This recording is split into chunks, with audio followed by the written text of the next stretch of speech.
Il m'a été demandé de présenter mon travail en français.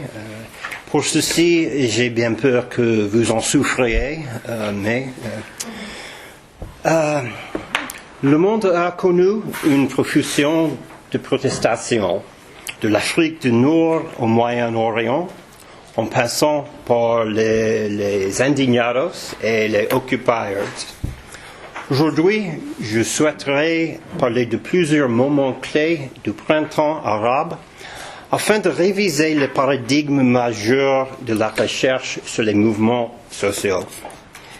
Mais n'oublions pas, alors que nous jubilons de vivre un moment historique d'une telle ampleur, les protestations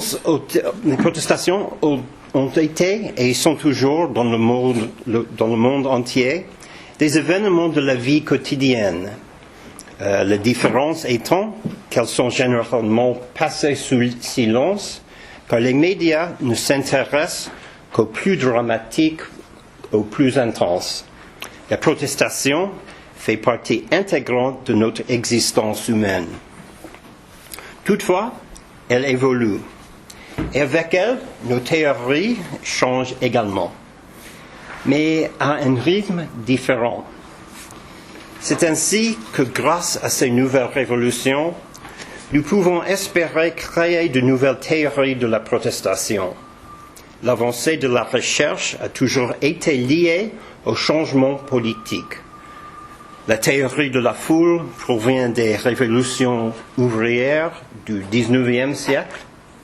Celles sur les sociétés de masse ont été inspirées par le nazisme. Le modèle de la mobilisation des ressources est, lui, né du mouvement des droits civiques aux États-Unis. Et enfin, les théories de l'identité collective sont les produits du féminisme et des mouvements pour la défense des droits des LGBT. Il me semble que nous nous dirigeons aujourd'hui vers des théories plus approfondies de la microfondation. Cette tendance est déjà présente dans l'étude des mouvements sociaux. Les approches les plus anciennes préféraient travailler à partir d'entités plus grandes. On analysait les mouvements sociaux à l'échelle nationale. On voyait l'État comme un ensemble unifié. Les réseaux sociaux, généralement réunis dans ce qu'on appelle un environnement, mettaient en relation de grands groupes d'individus. On parlait d'une culture que l'on associait à une société, en prenant ces termes pour acquis, comme il s'agissait de véritables objets. Tous ces concepts doivent être remis en question. Prenons l'exemple de l'image structurelle de l'environnement des manifestants. Il est aussi constitué d'autres joueurs avec leurs propres objectifs, ressources et capacités, et dont leurs intérêts s'opposent souvent aux objectifs des protestataires. La notion de champ semble plus adaptée, mais elle présente un problème que l'on retrouve dans le structuralisme et qui revient à confondre les joueurs et leurs positions dans un seul et même système. Nous utiliserons donc les termes de joueur et d'arène, et nous décomposerons cette notion de champ afin de permettre une analyse des joueurs poursuivant leurs objectifs et travers de plusieurs arènes. En premier lieu, la recherche doit être davantage centrée sur les individus, leurs émotions, leurs choix et leur façon de penser. Elle doit aussi s'intéresser à leur mode d'interaction, leur façon de communiquer sur les réseaux sociaux et les moyens de persuasion dont ils font preuve pour s'inciter mutuellement à agir. Notez que j'utilise volontairement le terme de persuasion et non de communication, le terme d'Habermas. La persuasion est issue de la grande tradition rhétorique qui reconnaît que, au-delà de notre recherche d'approbation, nous utilisons la parole pour produire de nombreux autres effets sur notre auditoire. Cette réorientation de notre attention vers le microsocial prend différentes formes. Elle inclut des observations sur l'addition du mécanisme causal à l'origine des explications, des études sur les expériences vécues par les manifestants et intérêts retrouvés pour les décisions, les dilemmes stratégiques et les choix.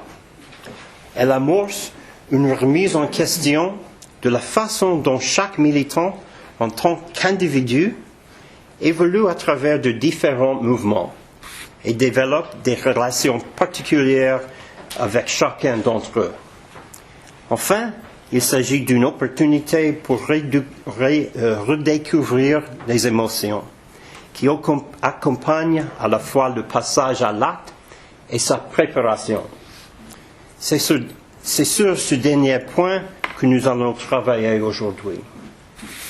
Avant tout, je voudrais attirer votre attention sur ce que j'appelle le thinking feeling, ou en français, peut-être penser, ressentir. Cette expression désigne les différents moyens pour le système nerveux de recevoir et analyser les informations, de reconnaître les incitations du monde extérieur et de préparer une réponse adéquate. Qu'il s'agisse d'une action ou d'un sentiment de solidarité ou d'aversion, ces petits phénomènes peuvent naître des sensations captées au niveau de nos follicules capillaires, de notre vision périphérique, des changements plus ou moins subtils de nos composants biochimiques, ou provenir de mouvements musculaires, de réactions nerveuses, voire d'un processus plus conscient, parfois verbal. En réalité, le traitement conscient des informations, quand il se produit, n'est que l'aboutissement d'une suite de phénomènes inconscients et il n'est pas toujours nécessaire. À tort, les chercheurs ont accordé trop d'importance à la catégorie des émotions dramatiques, telles que la colère et la peur panique ou paralysante. Ces émotions qui, en de rares occasions, peuvent bouleverser le cours d'un projet ou d'une collaboration politique. Les actions de penser et ressentir ont des sources similaires qui créent tantôt des pensées conscientes relativement abstraites, tantôt ce qu'on appelle des émotions. Penser et ressentir empiètent l'un sur l'autre plus qu'ils ne diffèrent. Trop de sociologues s'appuient encore sur une sorte d'idéalisme dans lequel la pensée remplace la réflexion, le résultat remplace le processus, dans lequel ils isolent les cadres et les identités des personnes qui les expérimentent. Ils cherchent des codes implicites, des récits, la langue plutôt que la parole. Puis, artificiellement, ils finissent par opposer les pensées aux émotions, comme si les émotions étaient des éruptions d'irrationalité, perturbant le cours de nos actions et de nos pensées pures. Pendant 2000 ans, les penseurs ont exagéré la nature incorporelle de nos pensées, ainsi que le caractère arbitraire et irrationnel de nos émotions. Leur but a toujours été d'exclure les groupes du pouvoir. Les esclaves, les femmes, la classe ouvrière ou les immigrants ont tous, tour à tour, été jugés trop trop émotif pour participer ou voter. Alors, ce thème inhabituel de thinking feeling nous permettrait de contrer la mise en opposition systématique que l'on fait encore de nos jours entre les émotions et la réflexion. En fait, les émotions sont inséparables de notre manière de penser, de juger et de vivre dans le monde. En psychologie, la tendance récente le confirme.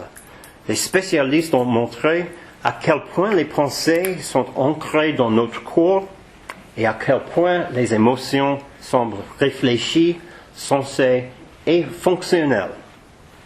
Il semble que le concept de thinking feeling peut apporter de nombreuses réponses à ces approches émergentes de la politique qui, dans de nombreuses perspectives, favorisent de plus en plus les analyses à petite échelle. C'est par exemple une tendance visible dans les derniers travaux de Charles Tilly, ainsi que dans les théories américaines du mouvement social.